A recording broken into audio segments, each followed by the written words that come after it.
மாண்புமிகு எதிர்க்கட்சி தலைவர் அவர்கள். அடுத்தது யார்? மாண்புமிகு பேரவைத் தலைவர் அவர்களே, இன்றைக்கு தமிழ்நாடு விவசாயிகளுடைய வேதனைக்கு இந்த அரசு ஒரு சரியான தீர்வை காண வேண்டும்னு இந்த ஒத்திவைப்பு தீர்மானத்தை நாங்கள் இங்கே கொடுத்திருக்கிறோம். இந்த ஒத்திவைப்பு தீர்மானத்தை கொண்டு வருவதற்கு 4 முக்கிய காரணங்கள் இருக்கின்றது.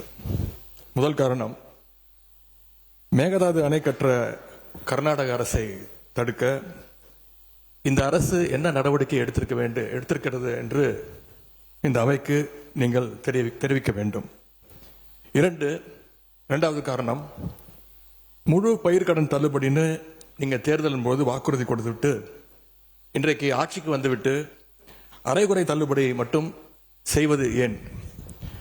மூன்றாவது காரணம், காவிரியில் தண்ணீர் வராத காரணத்தினால குறுவை சாகுபடி இன்னைக்கு மொத்தமாக இல்லாம போயிடுச்சு. இதற்கு தகுந்த நிவாரண தொகையை எப்பொழுது இந்த அரசு விவசாயிகளுக்கு கொடுக்க போகின்றது? நான்காவது காரணம், டெல்டா மாவட்டங்களை வறட்சி பாதிக்கப்பட்ட மாவட்டங்களாக அறிவிச்சு அங்க இருக்கக்கூடிய விவசாயிகளுக்கு உரிய நிவாரணத்தை இந்த அரசு கொடுக்க வேண்டும். முதல்ல மேகதாது பிரச்சனையில இருந்து என்னுடைய உரையை நான் துவங்குகின்றேன். தாவேக அரசு அமைஞ்சதிலிருந்து மேகதாது அணை கட்டுறதுல இதுவரை காட்டாத ஒரு வேகத்தையும் தீவிரத்தையும் இன்றைக்கு கர்நாடக அரசு காட்டி வருகின்றது. மேகதாது விஷயத்துல ஒரு முறை மட்டும் பிரதமர்கிட்ட நம்முடைய முதலமைச்சர் அவர்கள் கோரிக்கை வச்சார். அடுத்து மேகதாது பிரச்சனையில இருந்து இந்த பேரவையில ஜூன் 19ஆம் தேதி அன்னைக்கு இந்த அரசு ஒரு தீர்மானத்தையும் கொண்டு வந்தது. ஆனா அந்த தீர்மானம் மட்டும் நிறைவேற்றினா போதாது, அனைத்து கட்சி தலைவர்களோடு சேர்ந்து டெல்லிக்கு செல்ல வேண்டும் என்று எங்களுடைய கழக தலைவர்கள் சொன்ன ஆலோசனையும் நான் இந்த அவையிலே பதிய வைத்திருக்கின்றேன். அப்பொழுதுதான் நாம் அனைவரும் இந்த விஷயத்தில் ஒற்றுமையாக இருக்கிறோம் என்பதையும் நாம் அவர்களுக்கு சொல்ல முடியும். இந்த இடைப்பட்ட காலத்தில் நாங்கள் சொன்னதையும் இந்த அரசு செய்யவில்லை. அனைத்து கட்சி கூட்டத்தை கூட்டணும்னு தொடர்ந்து வலியுறுத்தி கேட்டுக்கொண்டு வருகின்றோம். திராவிட முன்னேற்ற கழகம் மட்டுமல்ல, தமிழ்நாட்டில் இருக்கக்கூடிய அனைத்து கட்சியும் இந்த அனைத்து கட்சி கூட்டத்தை கூட்ட வேண்டும் என்று தொடர்ந்து வலியுறுத்தி வருகின்றார்கள். ஏன் கேட்டுக்கிறோம்னா, கர்நாடக முதலமைச்சரும் அந்த அரசும் மேகதாது விஷயத்தில் மிகவும் தீவிரமாக செயல்பட்டு வருகின்றார்கள்.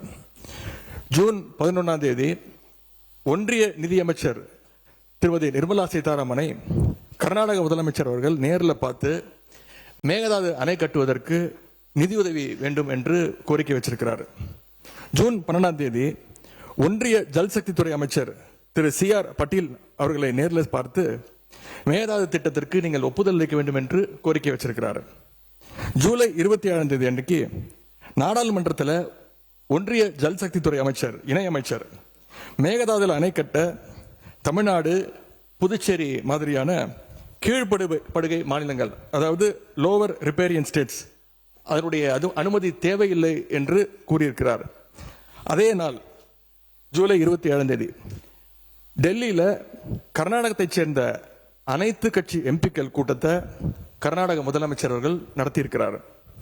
கர்நாடக அமைச்சர் திரு ராமலிங்க ரெட்டி, கர்நாடக அரசுடைய டெல்லி பிரதிநிதி, கர்நாடக அரசுடைய தலைமை வழக்கறிஞர், மூத்த அதிகாரிகள் எல்லாரும் கூட சேர்ந்து மேகதாது சம்பந்தமாக அந்த மாநில முதலமைச்சர் ஆய்வு கூட்டத்தையும் நடத்தியிருக்கிறார்.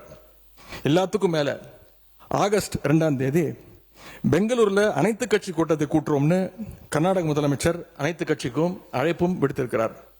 திரு சீதாராமையா, திரு பசவராஜ் பொம்மையா, திரு எடியூரப்பா, திரு குமாரசாமி, திரு வீரப்ப மொய்லி என 5 முன்னாள் முதலமைச்சர்கள் உட்பட அந்த முக்கியமான கூட்டத்தில் முக்கியமான தலைவர்கள் அனைவரும் அந்த கூட்டத்தில் கலந்து கொண்டிருக்கிறாங்க. கர்நாடக முதலமைச்சர் அந்த கூட்டத்தில் ஊடகங்களை சந்திச்சு பேட்டியும் தெளிவாக கொடுத்திருக்கிறார். இப்படி அவங்க ஸ்டெப் பை ஸ்டெப்பாக ஒரு மாசத்துல பல நடவடிக்கைகளை தொடர்ந்து எடுத்துக்கிட்டு வராங்க.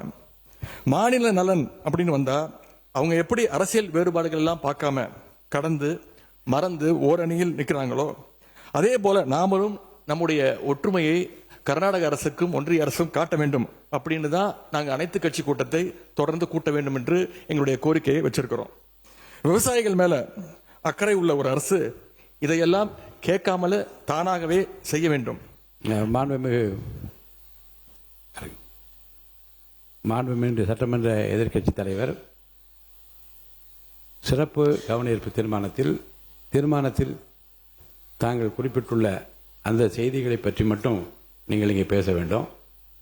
விரிவாக விளக்கமாக பேசுவதற்கு மானிய கோரிக்கைகள்லாம் வருகிற போது நீங்கள் பேசிக்கொள்ளலாம். இப்போது உங்களுடைய கடிதத்தில் குறிப்பிட்டுள்ள எந்த விதியின் கீழ் நீங்கள் கொடுத்தீர்களோ அதை நான் மாற்றி சிறப்பு கவன ஈர்ப்பு தீர்மானமாக எடுத்துக்கொண்டிருக்கிறேன். சுருக்கமாக நீங்கள் கடிதத்தில் சொல்லியுள்ள அந்த பிரச்சனையை மட்டும் நீங்கள் பேசும்படி கேட்டுக்கொள்கிறேன். ஏன் அனைத்து கட்சி கூட்டத்தை கூட்ட மறுக்கிறீர்கள் என்பதுதான் சிம்பிளாக நான் கேட்கக்கூடிய கேள்வி. நாம தொடர்ந்து அழுத்தம் கொடுத்த பிறகு இப்பொழுது ஜூலை 28ஆம் தேதி அன்னைக்கு பிரதமருக்கு 2வது கடிதத்தை நம்முடைய முதலமைச்சர்கள் எழுதியிருக்கிறார். எங்களுடைய தலைவர் முதலமைச்சராக இருந்தப்போ தமிழ்நாட்டுடைய பிரச்சனைகளுக்காக கடிதங்கள் எழுதினதை விமர்சித்து இப்போ இங்க இருக்கக்கூடிய முதலமைச்சர் அவர்கள் என்னென்ன பேசியிருக்கிறார் என்பதை இங்கே கொஞ்சம் ரீவைண்ட் செய்து நீங்கள் பார்க்க வேண்டும்.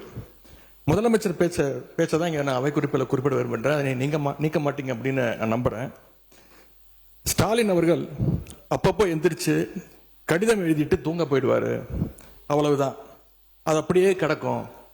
மானே தேனே பொன்மானே இப்படி கடிதம் எழுதுறது எல்லாம் இனிமே வேலைக்கு ஆகாது. நான் திரும்ப ஏற்கனவே சொல்லிட்டேன். அப்புறம் நீங்கள் பேசியதை அவை குறிப்பில் நீக்க வேண்டியது வரும். நீங்கள் கொடுத்திருக்கிற விதியை நான் சிறப்பு கவன ஈர்ப்பு தீர்மானமாக எடுத்துக்கொண்டிருக்கிறேன். நீங்கள் கொடுத்து தான் பேச வேண்டும். அதெல்லாம் பேசுவதற்கு உங்களுக்கு மானிய கோரிக்கைகள் வருகிறது. மற்ற சமயத்தில் இப்போது அதை அனுமதிக்க இயலாது. கவன ஈர்ப்பில் விதிகளின்படி எந்த பொருள் குறித்து நீங்கள் கவன ஈர்ப்பு கொடுத்து சிறப்பு கவன ஈர்ப்பு கொடுத்திருக்கீங்க அதை குறித்து மட்டும்தான் பேச வேண்டும். மீதி விஷயங்களை பேசுவதற்கு நான் அனுமதிக்க மாட்டேன். தேவையற்ற சர்ச்சையும் எதை நோக்கி போக வேண்டும் என்று இந்த தமிழ்நாடு விரும்புகிறதோ அதை நோக்கி மட்டும் போங்கள். இங்கே இதை ஒரு பெரிய அரசியல் இருக்கு.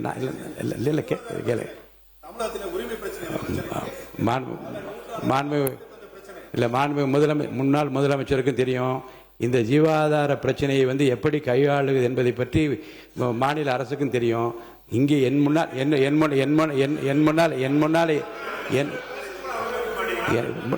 முன்னாலே இருப்பது விதிகளின்படி இந்த பேரவையை நடத்த வேண்டும் என்பதில் நான் அக்கறையாக இருக்கிறேன். விதிகளுக்குட்பட்டு அவர் அவசியம் என்று கருதி அந்த பிரச்சனையை எடுத்திருக்கிறேன். அவர் கொடுத்திருக்கிற இந்த கவன ஈர்ப்பு தீர்மானத்தில் என்ன குறிப்பிட்டிருக்கிறாரோ அந்த கருத்துக்களை சாதாரணமாக மரபு என்ன என்றால் அதை படித்துவிட்டு இந்த பிரச்சனையை உங்கள் கவனத்திற்கு கொண்டு வந்து கவனத்தை ஈர்க்கிறேன் என்று சொல்ல அமர்வதுதான் சரி. ஆனால் இதில் நான் பிரச்சனையின் தீவிரம் கருதி நான் அவரை பேச அனுமதித்திருக்கிறேன். மேற்கொண்டு பிரச்சனையை அரசியல் நோக்கத்தில் கொண்டு செல்லாமல் இதில் நீங்கள் குறிப்பிட்டுள்ள இந்த பிரச்சனையை பற்றி மட்டும் படித்துவிட்டு அமருமாறு கேட்டுக்கொள்கிறேன். இல்லை இருங்க, நீங்கள் இருங்க. மாண்பு உறுப்பினர் ஏற்கனவே முன்னாள் முதலமைச்சர் அதை சொல்லிட்டாங்க. நீங்கள் உட்காருங்க. மாண்பு பேரவைத் தலைவர்கள், இந்த பிரச்சனை தீவிரமான பிரச்சனை என்று நீங்களே சொல்கிறீர்கள்.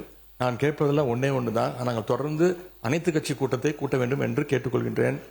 காவிரியில இந்த பிரச்சனையை தீர்ப்பதற்காக கர்நாடக அரசு தொடர்ந்து அனைத்து கட்சி கூட்டத்தை கூட்டிகிட்டு இருக்கிறாங்க.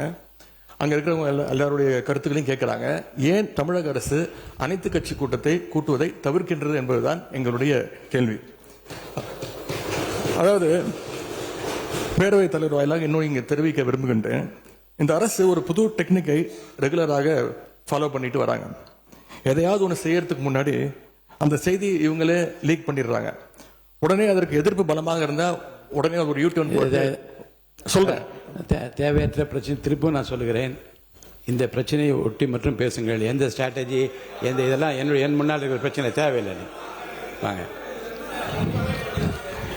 இந்த பிரச்சனையை ஒட்டி தான் தலைவர் பேசிட்டு இருக்கிறேன். முதலமைச்சர் அவர்கள் கர்நாடகா போறார் அப்படின்னு வேளாண் துறை அமைச்சர் ஒரு பேட்டி கொடுக்கிறார். அப்புறம் அவரே அதை மறுத்து பேசுகிறார். அப்புறம் இன்னும் 2 அமைச்சர்கள் அதிகாரபூர்வமாக எந்த முடிவையும் நாங்கள் எடுக்கவில்லை என்று கூறுகிறார்கள். 13 பேர் கொண்ட ஒரு குழு போகுதுன்னு திரும்பி செய்திகள்ல பார்த்தோம். கடைசியில் என்ன ஆச்சுன்னா கர்நாடக முதலமைச்சர் சொல்லிட்டார், நீ இந்த தமிழ்நாடு முதலமைச்சர் இங்கே வர வேண்டாம், நாங்கள் தண்ணி எல்லாம் கொடுப்பதற்கு தயாராக இல்லை என்று கர்நாடக முதலமைச்சர் அவர்கள் தெரிவிக்கிறார். அவர் சொன்னது உண்மையா இல்லையா என்றால் முன்னவர் மாண்பு பேரவைத் தலைவர் அவர்களே, மாண்பு எதிர்க்கட்சி தலைவர்கள் தாங்கள் குறிப்பிட்டதை மறந்து ஒவ்வொன்றாக அவர்கள் பேசிக் கொண்டிருப்பது என்பது மரபின் அடிப்படையில் சரியாக இல்லை. என்று சொன்னால் இல்லை, முக்கியமான பிரச்சனை என்ற முறையிலே தான் அவர்களுக்கு இவ்வளவு நேரம் பேச அனுமதித்தார்கள். மீண்டும் அதையே திருப்பி நம்முடைய எதிர்க்கட்சி தலைவர்கள் ஒரு அரசியல் ரீதியாக பேசி வருவது சரியாக இருக்காது.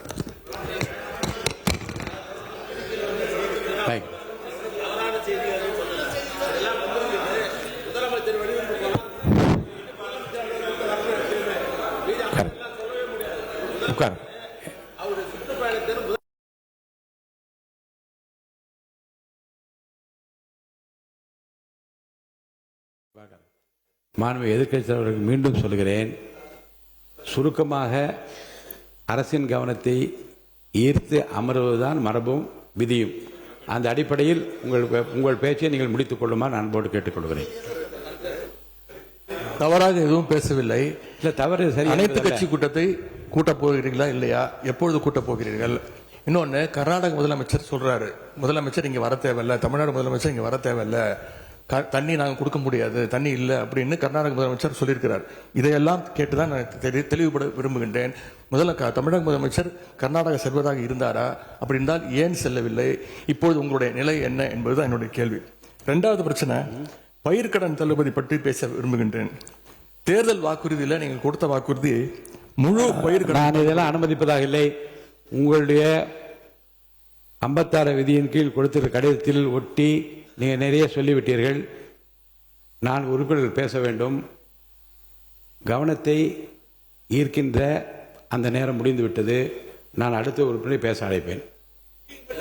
எண்டிங் வேண்டாங்க. நான் என்ன சொல்ல, நீங்கள் பாருங்க, உங்களுக்கு பேசுவதற்கு மாண்புமிகு எதிர்க்கட்சி தலைவருக்கும் மாண்புமிகு எதிர்க்கட்சிகளுக்கும் பேசுவதற்கு நிறைய அவகாசம் வேறு வேறு மானிய கோரிக்கைகள் வருகிறது. அப்போ நீங்கள் விரிவாக விளக்கமாக நீங்கள் பேசுங்க, பதில் சொல்லுக்கு அமைச்சத்தை இந்த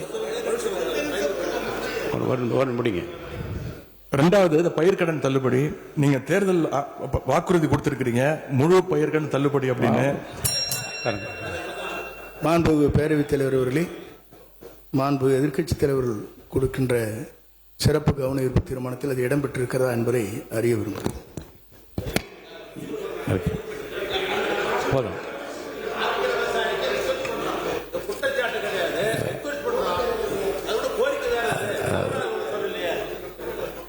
பாருங்க, கவனத்தை ஈர்க்கின்ற அந்த பிரச்சனையை மாறி இது வேறு வேறு திசைகளிலே செல்லுமானால் எந்த பிரச்சனைக்காக இதனை அனுமதித்தனோ அந்த பிரச்சனை நிறைவேறாது. அருள் கூர்ந்து இதற்காக தான் நாங்கள் விவசாயிகள் போராடிட்டு இருக்கிறாங்க. நீங்க பயிர்க்கடன் தள்ளுபடி முழுமையாக கொடுப்போம்னு சொன்னீங்க, கொடுக்கல. இதையும் சேர்த்து தான் அங்க விவசாயிகள் இங்க போராட்டத்தில் ஈடுபட்டு இருக்கிறாங்க. எவ்வளவு டைம் தேவைப்படும் அப்படின்னு சொல்ல வேண்டும்.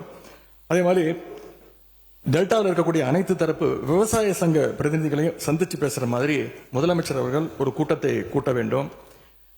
மூன்றாவதாக, குறுவையில நஷ்டத்தை சந்திச்சிருக்கக்கூடிய விவசாயிகளுக்கு இந்த அரசு உரிய இழப்பீடு வழங்கணும்னு கேட்டுக்கொள்கின்றேன். எங்களுடைய ஆட்சியில 6.5 லட்சம் ஹெக்டேர் அளவுக்கு குறுவை சாகுபடி நடந்துச்சு.